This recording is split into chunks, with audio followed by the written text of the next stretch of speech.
Mesan so Emma akwa bibim back into TV so. This way need him say and no face the winning back into TV so. Message so best as kawami no washa to other platform. No ama comment say or comment section say more if you say we be notification ben so. Deputy CEO at the Mark Petroleum Hub, a Ura or Nasi Kobe at the Sambia Batuja. Now, when you come in chromatic here, and yes, I interview or OKFM and Anopay. Now, Ninsama no working in say, and I'm Iran for any Israeli America for Tokana airport sonum. I must say, and Yamamoy din pa, and T Patrona, airco 85 Ghana cedis when we cry a bitrum. Apa could drew by 100 Ghana cedis ya, Empire pay. And NDC amayikono airborne. Na eno ena kwame chromatic here ABC and say and your more na more opposition na Russia any Ukraine aircon na fangobo epejako kese ewo wiase afana nyina na Ghana ka ho a mo ka kire Ghana fo nyina say MPP amayiko and I said that to fangom na Russia Ukraine war no entimi ma fangobo enkosoro ewo man kokoro Ghana na momo die ya say me no ka say eko 85 Ghana cedis no mosi musen abusuya anu yi a panyini kwanchefo yi a wo ye deputy CEO edema petroleum hub no anu yi a wo de madwa no sabi producer bon hwe yi a wo beka se owura no bibi eha no abusuya kame ho na me no nko na ba bia fango buo akwakoduru ewo man kokoro Ghana ha no a NDC amayiko say ni nyina afri Iran and Israel tokwana ekoso no na fango no Ghana fo enhye wo mo sapomoden wonhwe ya na ebepeja akode sensa abusia mameno nko na aningwase a NDC amayiko baaye na bosha hodo ne entra wo mo de winning election na wo metra Ghana haya wo mo eye niema troka kokuti wo mo aningwase yenko na wo de wankasa kokuti bibra. It's the more time the more because Russia Yemen for no which is also the more yes, the Israelis no.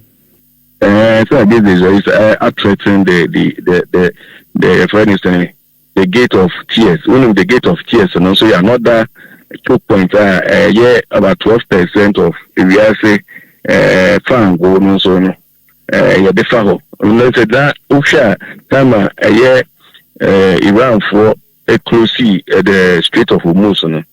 The other option I'm for is you to meet the man so FAO at the bar Europe at the bar Africa. The gate of tears and also at that Yemen at the Africa. And also there is 12% of petroleum products now about 20% of goods. And so it's money Israel for non to Canada. It will more not be a this year, I go back to Iran for 2 years and then almost a queen a moment. So, most of them ever join and if also Lebanon, the other insurgent group and also the movement. You know, they all see the a queen. Then, to me for so more, and so we know Contocana, Ocean also Nepal to Azama. Also to the region, where the Bay Abubaka Abono to me. Bring a pro point. And it shows that that's the strategy. But the whole thing is that it's hurting the world economy. I can say, even the America crown, or no, a net exporter. I just say, or no, I'm going to go to Bika, and my sign at Tom Germanson. Or some fan would be there's the leading producer of oil in the world. I mean, doing 21 million barrels a day. So, America. One, if it's integration, or more fan go, for instance, the pumps now, are cost about 35%. It's almost hitting $4. America was a leading producer of oil than Saudi, than the Kuwaitis, than the Iran, any other. Yeah. So that America is the leading producer. Only 2 fan go see beer, maybe they do almost 22 million barrels a day. And what will become a German so. Now on no crown puno and baby America, never America a week. But they so hurting there. The world could no air cost room prices and also that affected the economy. And since 28 February, America has experienced 35% increase in petroleum petroleum price. Now MPP appearance one Russia Ukraine war. One more the cancer no na ama enema escalating na economy so slack back. Back then no musu no cancer baby Ukraine way. One mo nyai sa dey. But they say so no softly musu no use sa dey dey kase se bibi economy gains na yenya no se ekofam a yesu yenka se sa ntokoya. Well, my mention Cecilia, I think also will be a mechanism we did the literatures around the impact of Russia-Ukraine war. But I don't think even South Africa 50% of its wheat, if this Ukraine were affected that much, we are Ghana for a card and no money. You can say Russia-Ukraine war. Yen dodo say oil he consumes saying in a free Russia. Greens dodo saying any I don't think that there was farming in a common see Ghana Namabua because the only product a year Ukraine at the Bemaye a year if I'm saying greens. Russia, yes, Russia will produce, will give NPK, nitrogen, phosphorus for fertilizer manufacturing. The European market. I mean, Belgium, but I don't think that there was shortage of fertilizer. Ghana for quarter fertilizer, if Belgium, Eba. I don't think that there was shortage. Ghana for a fertilizer, if India, Eba, there was shortage. What was it? We were talking about just price of oil, but I mean, kind of say price of oil. These countries do not supply us oil than in fact, baby, I told you oil free. There were other options. So never said we push the European market. Now as you say European market, for Russian products and Russia was sanctioned at the point.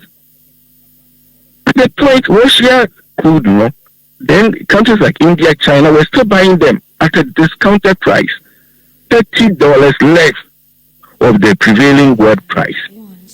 What it meant is that refinery every year cheaper. So therefore, they selling it to the African market was cheaper. So what is that effect? The Russia-Ukraine war at the bad economies like Ghana. I don't think the literature of it is supported. Rather, Macase, we said the air course but there is as much as 90% of Iranian oil. Eco China. In fact, India are a producer, the world leading producer of a supplier of diesel. A bad African market, who traders, it take 40% of its crude, and then the urea, the fertilizer, it may be by African. If the Middle East. So we share all these statistics, and this crude now Middle East. Be it Kuwait, be it Bahrain, be it Qatar, LNG, all the oil and gas resources now, if it the Middle East, now if the refineries in Antwerp, the refineries in Rotterdam, the refineries in India, the refineries in UAE, Dubai, the refineries in China. And also in Ghana, motor refined products, those ones have been affected. And also the impact high. In fact, to the extent that so at the end of if these countries, China, India, access to raw materials for their textile industry, for their electronic industry, for their pharmaceutical industry, the plastic industry, so those raw materials some they manufacture, so the effect is that a year Makola from Mana, a Kudum, a China Panso, or not of Kamasi India near, they will be faced with the unavailability of these materials for the market, particularly fertilizer manufacturing. And then, who shared the course here, the effect of it has never happened since the 1970s. The recession in Cedar. In Cedar said you have a particular water where as much as 130 vessels useful in a day could get to even 2 and even 0. You have a situation whereby almost all energy infrastructure, oil and gas infrastructure in the Middle East is being attacked. Even the Iranian itself, Israel, the Bombay, Iran, the Kurd Island. Where over 1.5 million barrels of oil a day, a facility that fetches Iran $50 billion of revenue. It's even now as we speak, America has declared that their strategy is to take over the Kurd Island. And it's happened before. Time America, Iraq. Now we have said the Iraqi oil transportation terminal infrastructure, they were going to take over. No? Saddam Hussein had no option than to bomb on one infrastructure. Just to say as he tells me, are we getting there? So the effect, the analysis of both scenarios, any correlation.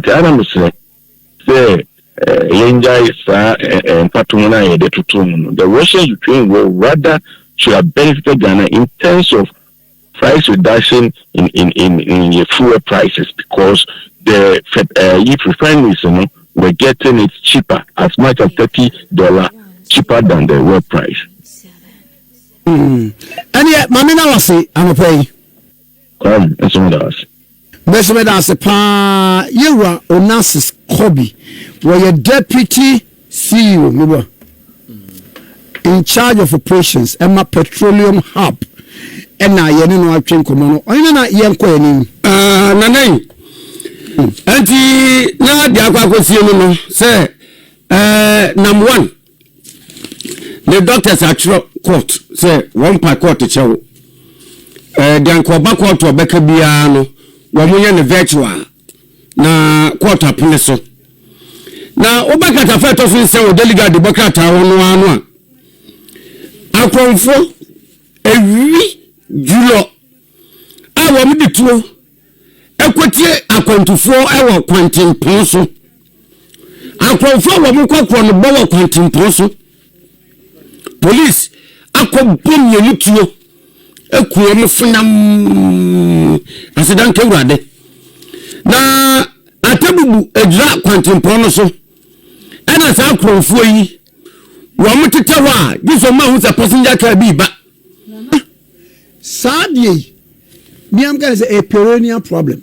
The way sa akrofo no wa atabubu ejra kwan no so ai wo mu sa wo watra mampon no wo kwa adwira no wo mu sa wo ho na